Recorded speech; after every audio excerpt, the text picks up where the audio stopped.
Welcome everybody from around the world. I'm Duncan Kay from the Think City Institute, and this is the third in our series of urban financing webinars, which are a result of a partnership between Think City and GDI, the Global Development Incubator.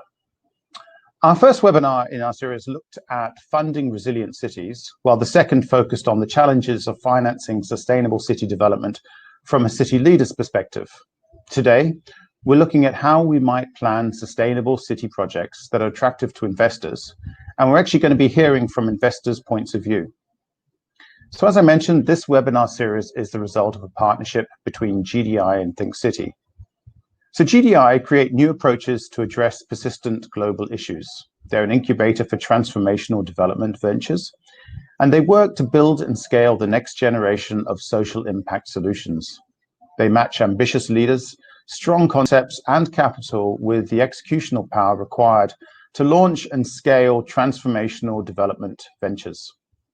Think City is a social purpose organization based in Malaysia with the mission of making cities more people-friendly, resilient and livable. As a regional city-making agency, Think City provides urban policy thinking, management and implementation of urban solutions, while acting as a catalyst for change in the way cities are planned, curated, developed, and celebrated. So today we have two experts in this field. We have Hackim Abdul, who is a senior associate in the Africa public sector for Citigroup, and Ben Mokheseng, who is head of Transacting, Municipalities and Water Boards at the Development Bank of Southern Africa. Our two speakers are going to be moderated by Wadzi Katsidzira, who is an initiative lead for Cities Investment Advisory Platform at GDI. So before we proceed, I'd like to give you some basic housekeeping. Our format will be something like a roundtable discussion for about 45 minutes. Then there'll be an opportunity for you to ask questions, which you can do by posting in the chat box on the right-hand side of your screen. And even if you don't have a question, please do comment in the chat box and let us know where you're listening in from. Before we go on, if you do have connection problems, click the reconnect button at the top of the page. And if you still have problems, then try refreshing your browser and you should be brought back into the room. So our moderator today is Wadzi Katsidzira. At Global Development Incubator, Wadzi works on multi-stakeholder initiatives focused on financing and system change for development in sectors including infrastructure, modern slavery, education, and financial services. She currently manages the City Investment Advisory Platform delivered in partnership with UN Habitat. Prior to GDI, she was a vice president at Green Oaks Global Holdings, a private equity fund that invested in insurance and fintech in Africa, Asia, and North America. She was previously a credit officer within Australia's largest commercial bank and an analyst at the Western Australian Treasury. Here she worked on both infrastructure and services, public-private partnerships across all stages, including project identification, pricing, and structuring. Wadzi holds an MBA from INSEAD and undergraduate degrees in finance and science from the University of Western Australia. So may I hand it over to you, Wadzi, and good evening to you. Good evening. Thank you, Duncan. Good evening, good morning, good afternoon to everyone across the globe. Very excited to have you joining us today for our third webinar in this series on urban finance. Very excited to be joined by two wonderful panelists, and after having focused largely on the Asia Pacific region in our first two webinars, delighted to have a webinar that's focused almost exclusively on Sub-Saharan Africa, but certainly perspectives that will be relevant for viewers and listeners from across the globe. I will welcome our first panelist, who is Hackim Abdul. Hackim is a senior associate in the Africa public sector at Citigroup. He's a banker based in City's London office, responsible for the origination of debt capital markets, bank financing, and risk management solutions for African sovereigns, central banks, state-owned enterprises, and supranationals. He is also co-lead on a collaboration between Citi's public sector group and City Ventures Studio, a San Francisco-based city incubator for tech solutions to support investments in cities. Hackim, thank you so much for joining us today. Welcome. I will give you 2 minutes to please introduce yourself and your work at Citi. Thank you, Wadzi, and a very good afternoon, good morning, good evening. I understand we're joined by people from 4 different continents, so that's great. I want to thank the Think City Institute and the Global Development Incubator for organizing this very timely event. Hackim Abdul, as Wadzi mentioned, and I work for Citi in London, covering Africa public sector out of London. They have had the privilege of working on a number of transactions to raise capital for governments, public sector entities, generally across both the debt and bank capital markets. I think more and more we're starting to refine our thoughts around the ways to raise capital, one in a sustainable way, so to raise cheap capital and to deploy it in a sustainable way, as in targeting the right investment opportunities that will enable cities to grow on a sustainable basis. Hopefully, we'll be able to discuss some of these points and share ideas and learn from each other.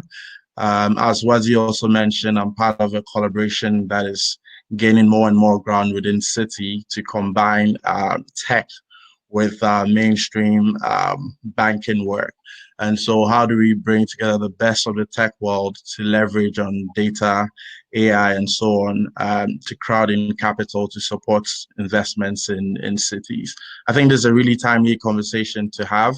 It's about time we brought on board more and more city authorities to the conversation, so they had that agency to forge a new path for their cities. So really looking forward to this conversation. Thanks, Wadzi. Thanks, Hackim. And we welcome our second speaker, Ben Morgeseng, who is the head of Transacting, Municipalities and Water Boards at the Development Bank of Southern Africa, a position he's held since 2017. Ben leads a team that's executing municipal transactions, including metropolitan cities at DBSA. He has extensive experience in infrastructure finance, specializing in origination, structuring, and financing of infrastructure projects. Ben, welcome. And would you like to take a couple of minutes to tell us more about your work in DBSA?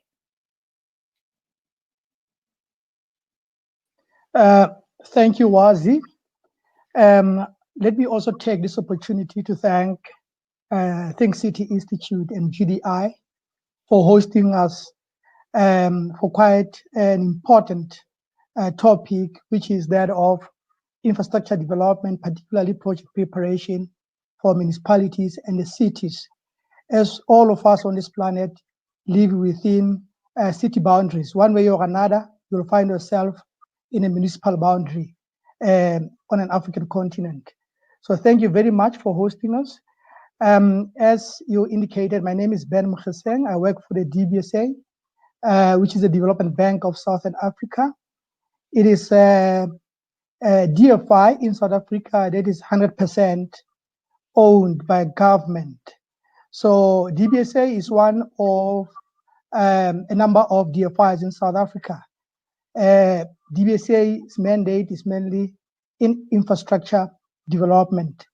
And my role in the DBSA, I'm the head of the municipalities and water boards. I head the team that do project structuring and project financing for municipal projects. Thanks, Wadzi. Thank you, Ben.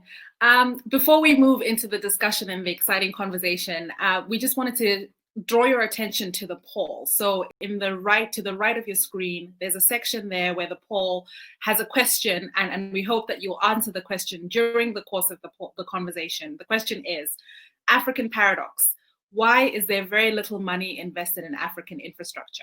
So we've got 4 options for you. There's limited funding, there's limited pipeline of projects, there is no need for spending, or none of the above.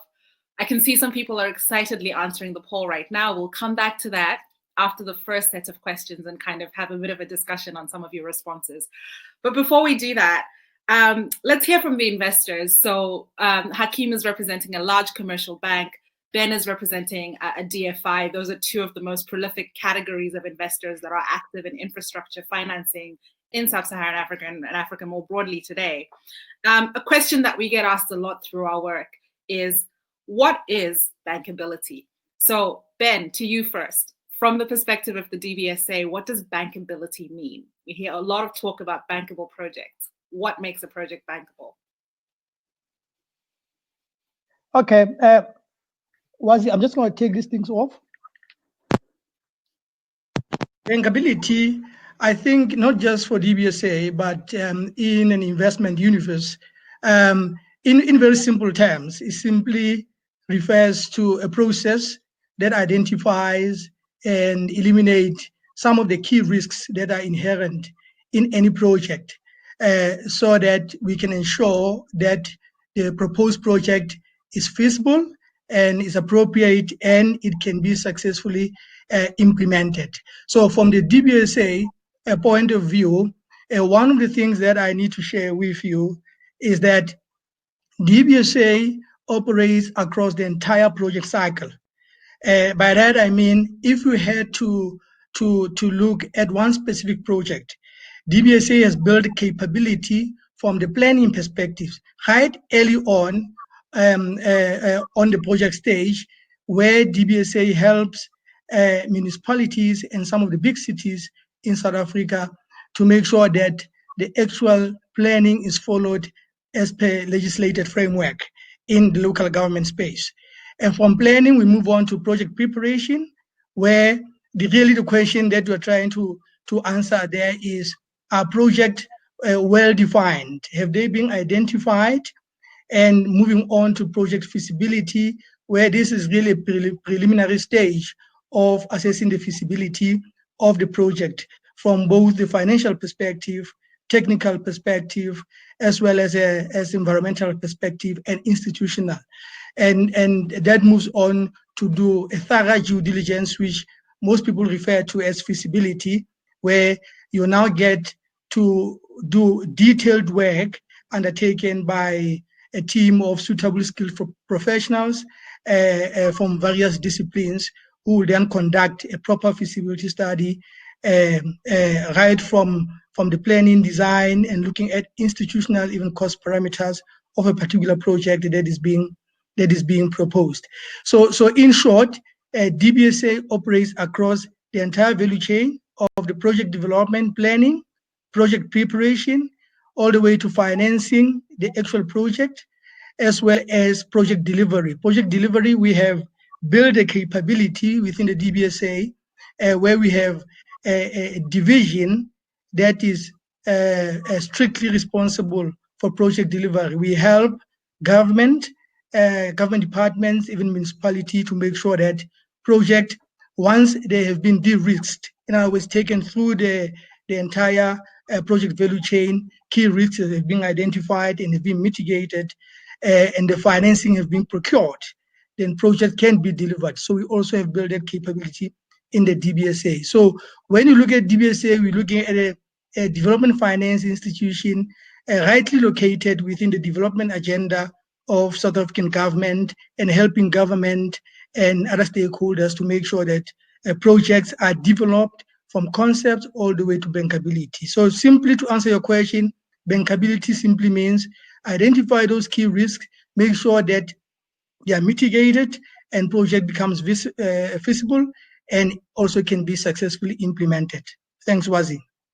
Great, thank you, Ben. And I'm so grateful actually that you've highlighted for everybody the project life cycle. So you talked about planning, project preparation, feasibility, financing, and delivery. And bankability really comes down to appropriate de-risking at each of those stages. Hackim, from your perspective, and I'm assuming you would typically come in at the financing stage, what does bankability mean to you? All right, thanks, Wadzi. I think, as Ben rightly pointed out, you want to de-risk the entire life cycle of a project. And at Citi, the way we like to think of bankability in very simple terms is predictability. So if you take a step back and you look at the entire ecosystem, if you have a municipality or a city that operates within a certain, administrative framework and a overarching political framework, that's where, the ecosystem broadly starts from, right? And so as a bank or lender or investor, we're asking ourselves, how predictable will that political system work out, right? And then when you come to the planning and the preparation and all of that and the technical engagements, we want to ask ourselves, how predictable is the work that everybody is going to put in to make the projects a well planned out proposal? Is there enough technical capacity to pull it off? How predictable is that? And then when you get to the stage where you're bringing on board a construction company or an EPC, what kind of track record do they have, right? How predictable will the whole construction process be? Will there be cost overruns? Will there be delays? Will they procure the right way? Will whatever they produce be fit for purpose? So constantly predictability, runs through. Then obviously the wild, unpredictable cards, like a force majeure, for example. We are living through COVID-19 and nobody could have seen that coming. But then there are places which are maybe earthquake prone or flood prone, and a lender would want to think through all these things, right? And then another important part, at the end of the day, when you deliver the projects, right? How predictable is the demand for that project?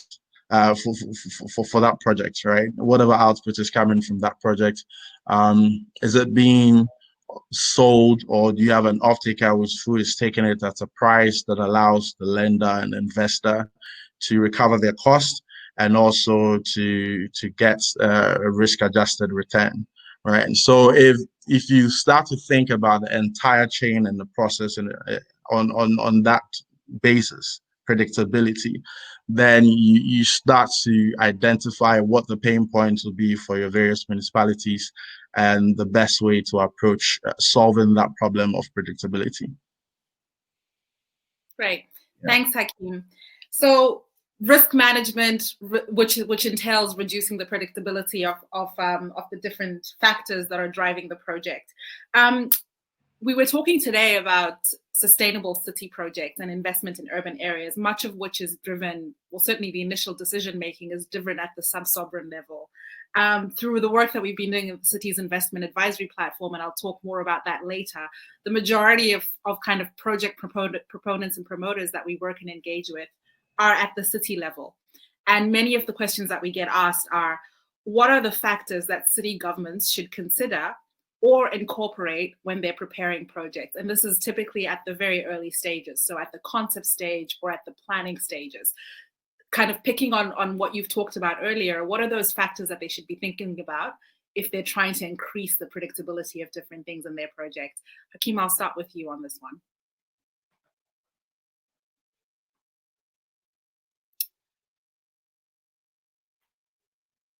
Oh, we can't hear you. I think I was mute. Sure. Okay. I think first and foremost, city authorities need to take a step back, right, and develop frameworks. Ben mentioned the legislative framework in South Africa, for example. I think South Africa is far more advanced than most countries in Africa, but you need to have a framework and you need to know yourself as a city. Do you have access to adequate sources of revenue? Can you tax the people in your country? Is this backed by legislation? Understanding those things, and then also starting to categorize the various projects that you might want to look into different buckets. So which ones have a low return for investors and which ones will be more commercially viable, right? And then you start to use the city's own resources. You start to build a framework which you use the city's own resources to look at investments in projects that have a lower yield, the more social type investments.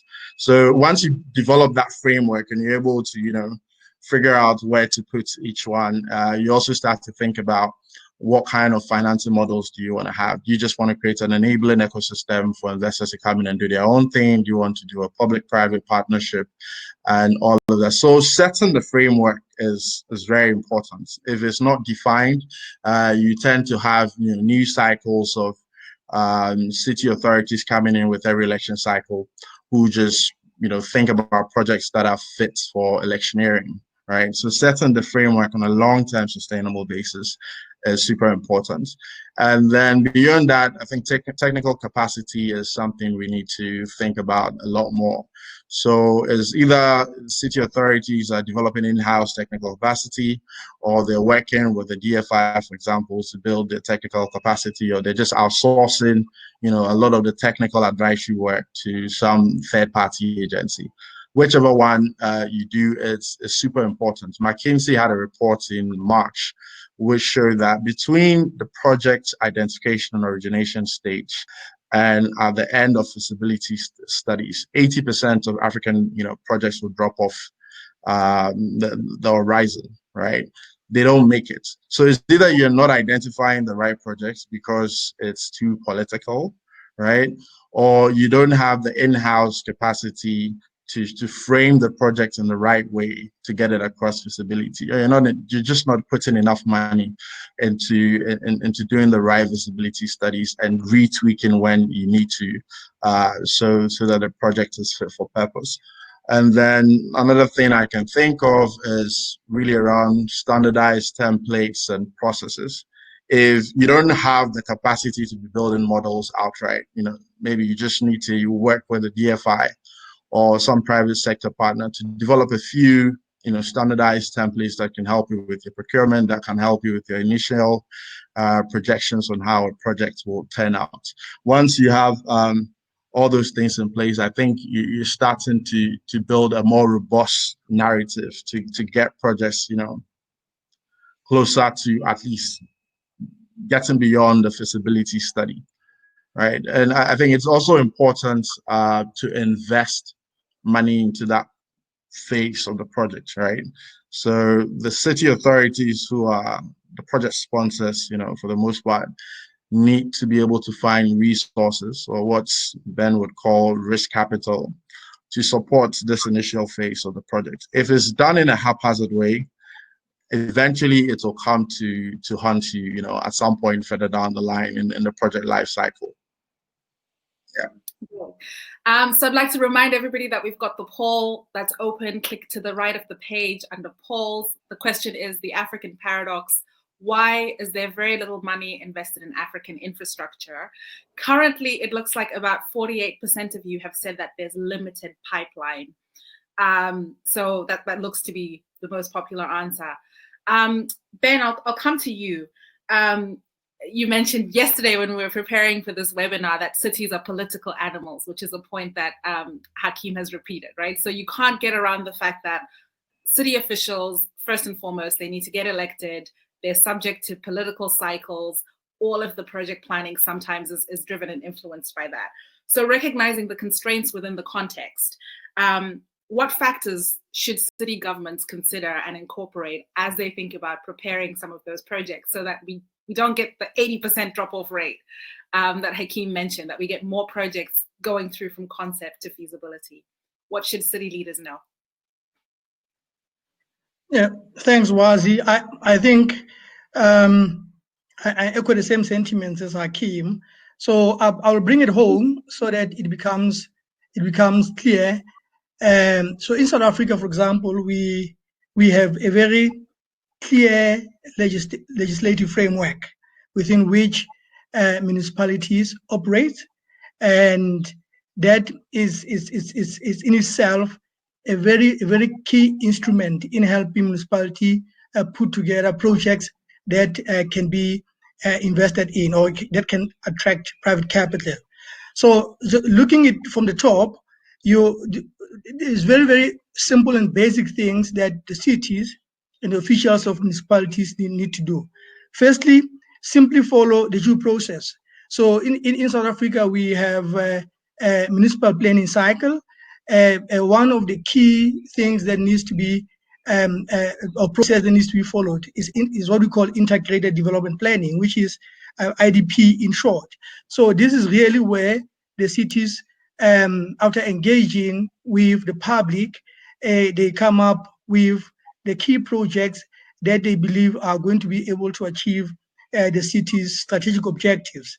So in most cases, this is just a wish list. So what then happens is a further prioritization takes place where Now, the key projects that you want to implement in a specific financial year are now budgeted for, are put into the budget, which is also a legislated process. And once they've been put into the budget, we go through them, or the cities have to go through the process of procuring service providers, whether it's for construction of infrastructure projects or whether it's even for procuring funding. So this is where most of the time things go wrong in procurement. And as I indicated, cities are indeed political animals. The municipal officials and city officials operate within a political economy. And what we have found, and if you have time and you look at our own Auditor General's report for the last financial year, you'll find that more than half of municipalities, we have about 257 municipalities in South Africa, including 8 large metropolitan cities. So more than half of those have received qualified audit reports. In other words, the financial statements were not fairly represented. So that in itself tells you that there is a huge problem in municipalities, particularly when it comes to capacity within the cities and the municipalities to be able to prepare proper financial statements. But moving from there, the actual procurement itself, one of the reasons most of the cities get qualified audit reports, in some instances adverse audit reports, is simply because of the fact that due legislative process is not followed. So you'll find that a large number of municipalities procures service providers irregularly. So this is what we refer to in South Africa as an irregular expenditure, and that this goes to billions. So this simply means in procuring a particular service provider, municipalities do not follow due process, and there's a quite number of them. So in short, what cities needs to do, go back to the basics and do things right. Just follow due process, make sure that everything is done according to the law. Once that is done, also build capacity internally, because we have found that some of our municipalities institutionally are very weak. In other words, there's no capacity, for example, for project preparation itself. They have to outsource that capability from the consultants. Hence, in the DBSA, we have built those capabilities so that we can come in as a development bank, because it is our mandate to make sure that we play a role in the entire development project cycle. So we also provided project preparation service to the municipalities because they don't have that capacity. But more than that, when it comes to project implementation, as Hackim indicated, there is large weaknesses within the cities and within the municipalities. There are project management units where the professionals who will be mainly engineers who are supposed to be able to manage the project properly and make sure that they also do a proper contract management, where you don't have consultants telling city officials or municipal officials what to do, but it's the other way around. So that is also lacking. So in the DBSA, we've identified that as a gap. Hence, we have infrastructure delivery division in the DBSA that I indicated earlier that it is responsible for helping government, particularly municipalities and other departments of government, to actually implement projects. So if the cities can do all these simple and basic things, they would have taken a better step forward in making sure that the projects are well packaged and are well prepared. And coming to the projects that probably cities will identify as having a feasibility to be financed by the private sector, in other words, off balance sheet of the municipalities. Definitely all the things that Hackim has said in terms of de-risking the project and making sure that predictability is built through the entire cycle is very important. But for me and from experience is getting the basics, getting the basics in place, and everything else will then follow. Thanks. Great, thanks, Ben. And I think that has great resonance, not just in South Africa, and not just in Southern Africa, where DBSA also has a mandate in other countries in the region, but across the continent is really Yes. that feedback to city leaders that there is a legislative operating framework within your country that enables you to access capital from a range of private and public investors. And the key starting point is to follow that approach. There's a number of mechanisms as well for providing support for technical assistance to kind of build and augment the capacity of officials within particular municipalities to structure projects appropriately. There's a question here for Hackim linked to your answer. It comes from Kivumbi. And the question here is linked to this following due process, standardizing things. And the question is, what exactly do you mean by standardized templates? Right, thanks, Wadzi. I think when I think about standardized templates, all the documentation that you need to put together when you're preparing a project, right? You have two options. You can start from scratch and try to figure it out and try to think through what the risk will be at any point in time and what concerns need to be addressed, or you can leverage off best practices. People have been doing these transactions hundreds and hundreds of times across Africa and the rest of the world. And the templates for how your proposal memo will look like, the model templates that you can tweak to fit your purpose. So across the entire documentation spectrum for preparing a project. So anything that you need to put together, somebody has probably done it before, and you can just go into that template and produce the specific information relevant to your project in there. And that should be fine. It cuts out time. It also helps you to avoid missing out on important things that will further along the way come back to bite you. So in a nutshell, that's really what it is. Okay, so standardized templates look and leverage and learn what others have done. There's probably someone who's carved a path before you. Internally as well, within your own teams, you can have kind of templates so you know what the process is, and you've got kind of operating procedures that are clearly defined and articulated. I want to come to another question from the audience and encourage those who've just joined. Please do ask your questions in the chat box and we'll try and channel them to our speakers. I think this is a good question. It comes from Zhao Lu Wang in London. And the question here is, from an investor perspective, one of the challenges is that it can be difficult in some jurisdictions to actually identify which local authority has the legal mandate to set up an infrastructure project. In some cases, governance and lines of accountability aren't clear. So what is your advice to investors? And maybe I'll start with you, Hackim. How do you figure out who you should be playing with when you're trying to invest in an infrastructure project in an African jurisdiction? Pick one. Maybe you can give us some examples of investors who've done that well. Well, I think it's a very interesting question, and it comes back to an overarching point that many investors, especially those who are outside the continent and are trying to understand the continent, are faced with. Who does what, who owns what, who do I have recourse to, and so on. And in this particular case, where what I feel is very important when a city or municipality is dealing with lenders or investors, is that these investors really want to see that a central government buy-in, right? So it all has to be joined up. You dealing in silos with, especially investors who are outside your country, who do not understand, the legislative frameworks and all of those nuances. If you deal in silos with them, they can never really understand the big picture properly.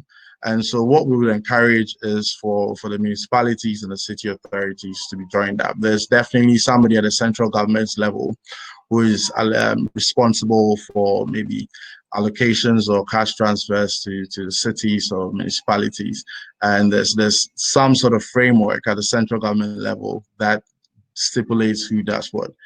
And obviously, no investor, especially outside your country, will want to be doing something with a municipality on the blind side of the central government. It all has to be joined up, and in fact, it's one of the things we should have stated earlier and it has to the municipalities start to step up and have some sort of agency and drive projects. But then that overarching central government support is not something you can do without. So the conflict there needs to be resolved by making sure everyone is joined up. Indeed. So it almost throws the challenge back to governments themselves to say, how can there be a strong internal coordination mechanism within the country that coordinates national government and subnational government? But sounds like the answer is, if you're an investor and you want to play in a particular country, start with the national government, and that gives you some context of who is the right agency to engage with, who has the authority. Ben, anything you'd like to add on that discussion of how do external investors figure out which agency has the appropriate mandate for what? Yeah, no, thanks, Wadzi. So in South Africa is very transparent. So municipalities, including the big cities, are constitutionally obligated to provide services. And by services, I mean water, electricity, refuse removal and sanitation, etc. So what that simply means is that they are by law required to put in place infrastructure that will enable them to provide these services. So there is a specific act in South Africa that empowers municipalities to provide services. There is a specific act that empowers municipalities to actually raise capital in order to implement infrastructure projects so that they're able to provide these services. So it is a very, very clear, transparent legislative framework. So what then needs to happen is very simple.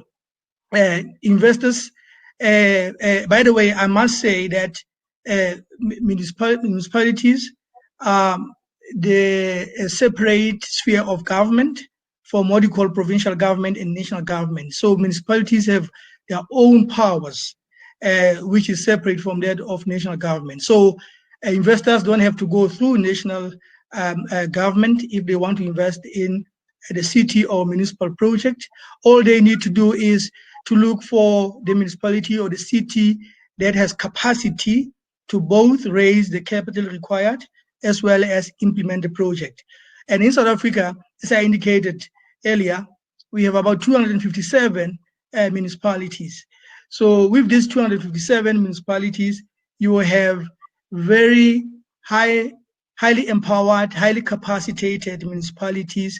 Some of these include your big metros such as City of Johannesburg, City of Cape Town, City of eThekwini, City of Tshwane, and others.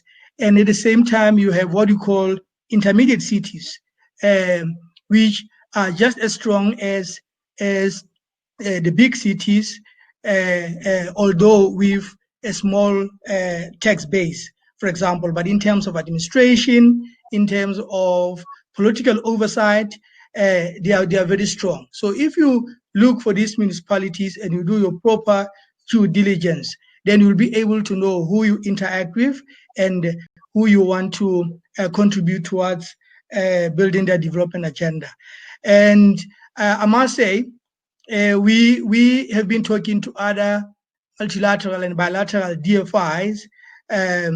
One of them is African Development Bank, where they wanted to enter the space, local government space. And the DBSA is the only DFI in South Africa that has built capability in their space. And for example, they were asking for things like, if I'm interested in participating in providing funding for municipal infrastructure projects, I'm going to need a guarantee from national government. And we had to make it clear to them that unfortunately, that's not how it works in South Africa. Municipalities are not guaranteed by national government.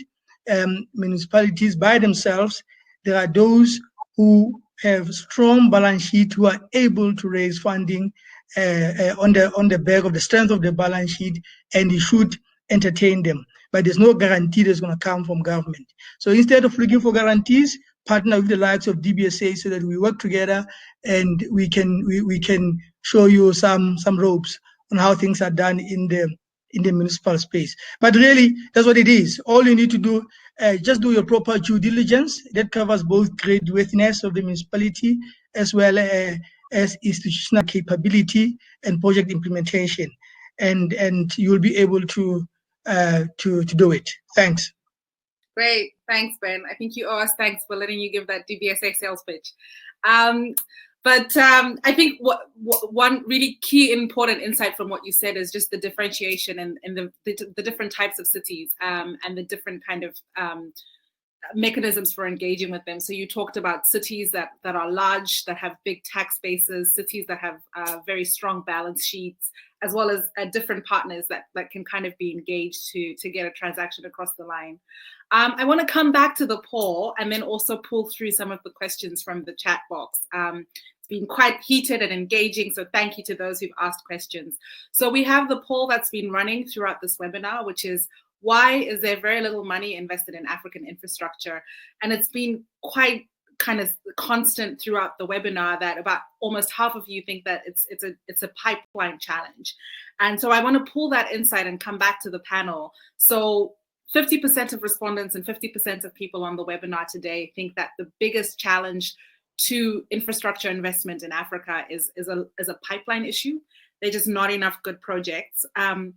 We also have a question from the chat box from Onwa Sameka, who said, it appears that the tilt is towards projects that are promoted by city governments. But what about if you're a private individual or a private company? So I want to pull the two together. If the challenge is a pipeline issue, particularly at the city level, how can we be more kind of creative or thoughtful about pulling and leveraging private project promoters to get the infrastructure that we need in cities?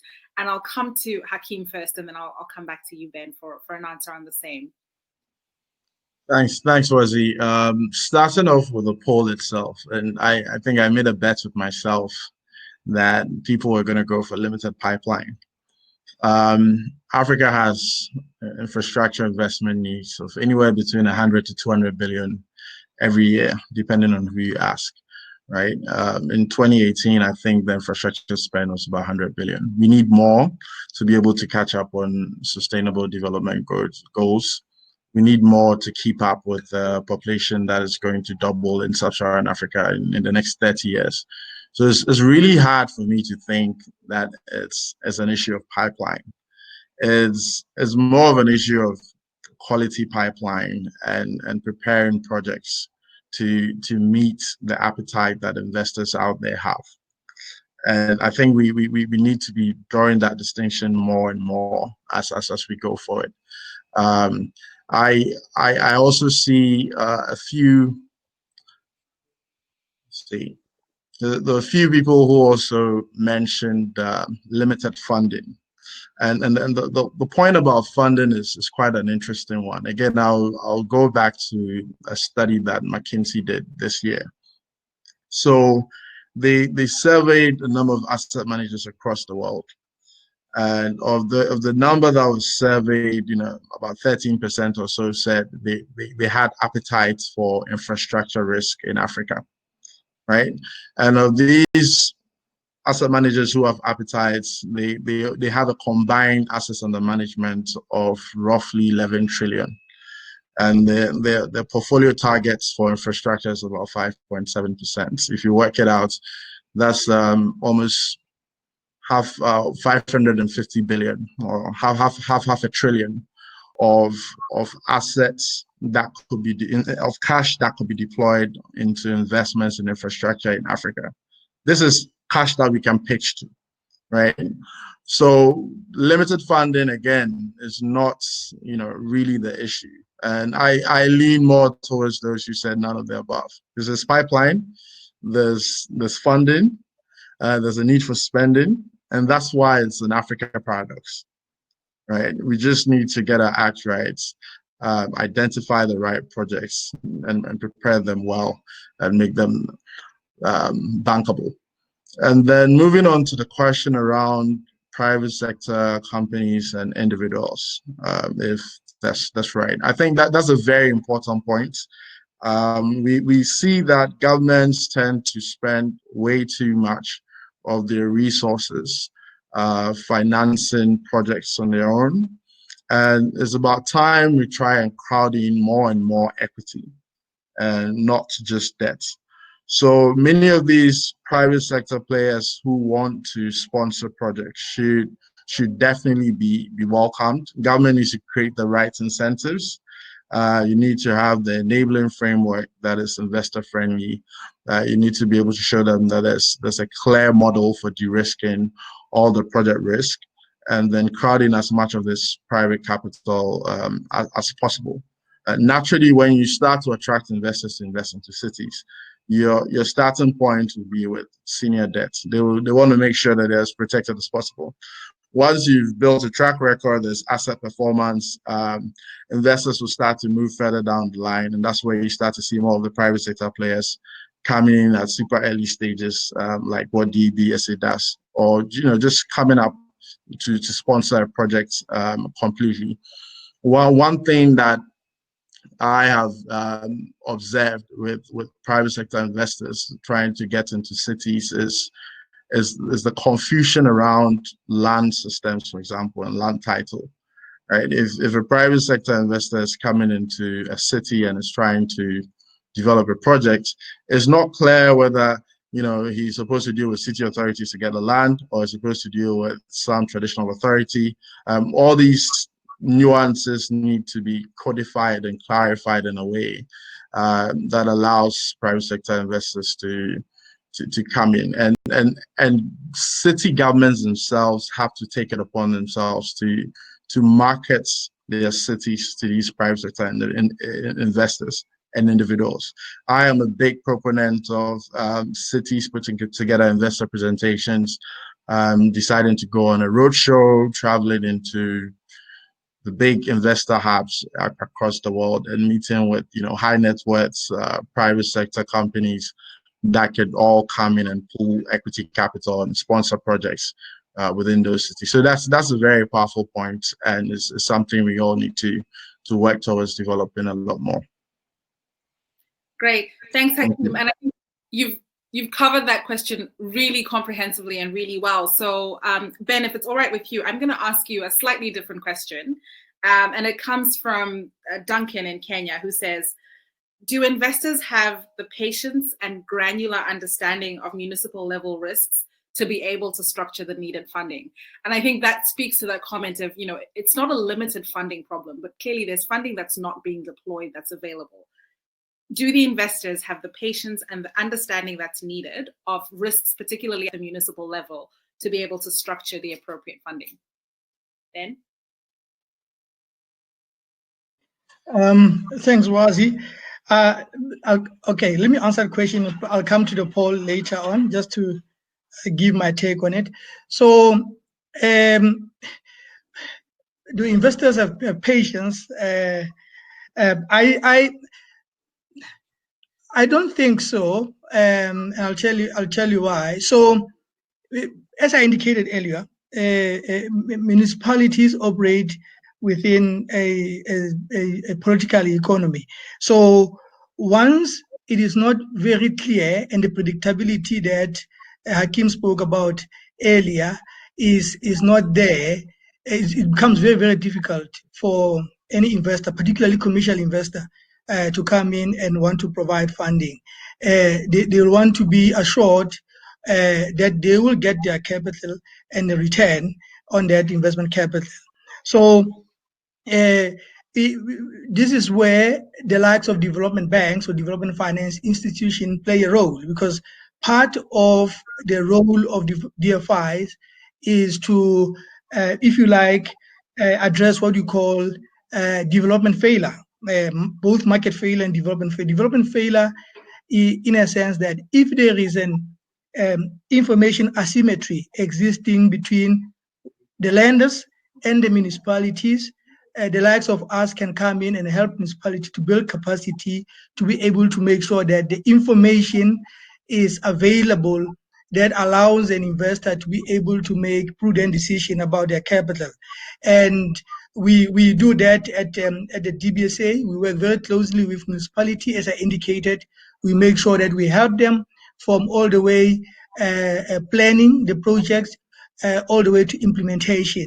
So so we do that, and once that is done, we do find that it becomes much easier for investors to then come on board, because DFI like us would have do risk that project to quite extent. So while that, in fact, the good thing about it is that once you do that, or once the development financing institutions do that, they help these municipalities to then graduate to a level where it's easy for them to attract capital from the private sector without much trouble.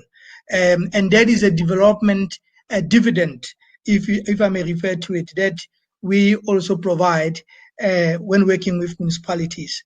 So coming to the poll, I think it's the pipeline is the issue. I must admit, as we are indicating today, that projects are not thoroughly packaged to a point where they are attractive to investors.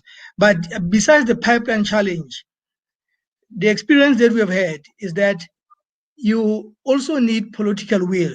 No investor is going to be interested in providing funding for infrastructure project for a city or for a municipality where there is no political will to deal with mismanagement of funds that the cities already have, where there is no, the term that is very now popular in South Africa is consequence management, where when officials of the cities have found themselves doing wrong things, example, procuring without following proper due diligence, that there is consequence management, and that doesn't happen. So even if the city may have resources and the project may be prepared, at the end of the day, you are also talking to the character of the institution itself. So if the investors question the character of the institution because of the simple fact as lack of consequence management for wrongdoing, then no investor will be interested in providing funding. So the funding is there.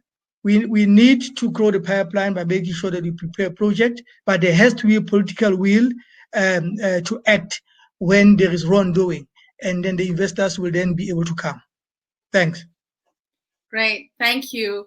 Unfortunately, we've got 5 minutes left of this webinar. This has been such an engaging and wonderful conversation. Would have loved to just kind of keep talking for longer. Ben, Hackim, I'll ask you to prepare just some closing comments, just a minute each to wrap up this discussion.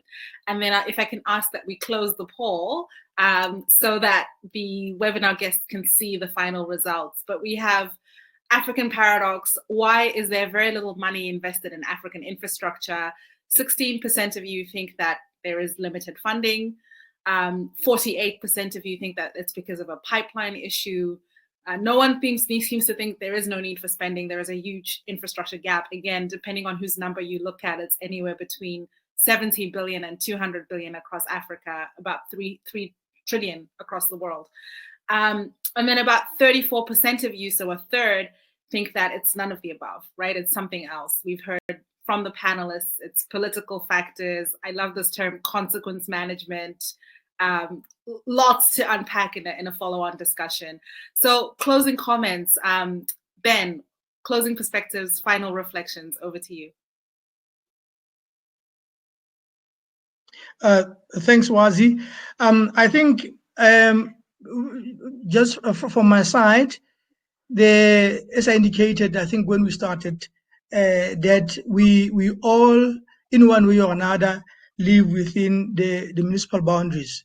So whether you are an individual in the street, or whether you are in a financial institution, or whether you are just normal households, you need services that are provided by the cities and the rest of the municipalities. So it is in our interest to make sure that as funders, we play our role in making sure that municipalities are able to pull through projects that can be attractive to private capital, in addition to their own capital that they use. And for that to happen, the following points I think needs to be in place. municipalities and the cities really needs to be transparent and adhere to the requisite legislation. In South Africa, we have what we call Municipal Finance Management Act, which really is a legislation that regulates the management of finances within municipalities. Value for money, the cities will have to make sure that there's value for money in the projects that they want to put forward. And value for money in this case, for me, refers to the total life cycle cost of the project, not just the cost in terms of the projects being delivered within budget, but more than that, looking at the life cycle costing of that project, as well as making sure that the quality in terms of specification is appropriate and the sustainability of that project going forward. So that is quite important, and investors will be looking towards that to make sure that they can provide funding. Also, good oversight politically.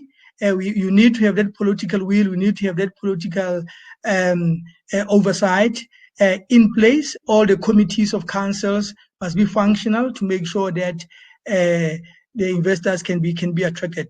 Lastly, Wadzi, is as a development finance institution, we pay attention to the actual development impact. What are the development outcomes that are going to come out of the projects that we are providing funding for? So as part of our assessment or due diligence, we pay attention to the impact that development is going to have on socioeconomics of the communities of that municipality. With that, I conclude. Thanks, Wadzi. Great, thank you, Ben. And you brought up a really good point, the Sustainable Cities project, which we didn't spend enough time talking about that today, but thank you for bringing that back to that. Hackim, your closing comments, please. You're on mute.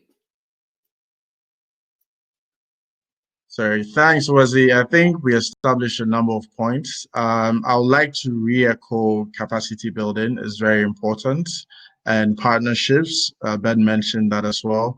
The DFIs have a very important role here in being honest brokers between commercial investors and project sponsors, and city authorities absolutely need to take advantage of that role which the DFIs are playing.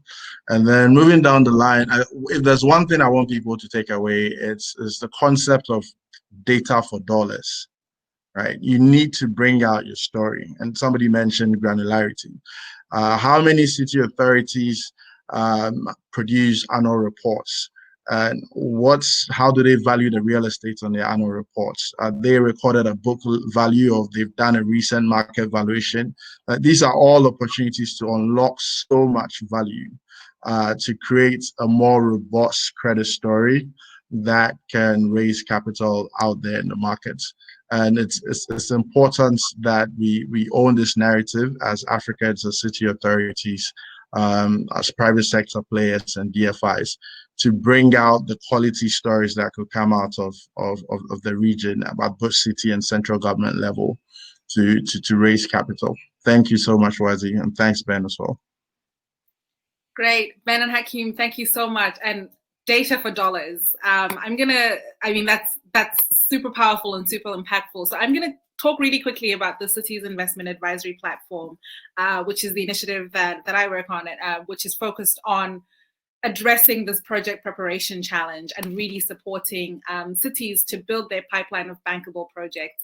It has particular resonance in sub-Saharan Africa, and we hope to support project promoters to address some of these challenges. So the data paucity, standardization of templates that somebody asked, providing an avenue for engagement between investors and cities, helping to really move projects along from concept through to feasibility and through to the stage where they're able to access financing.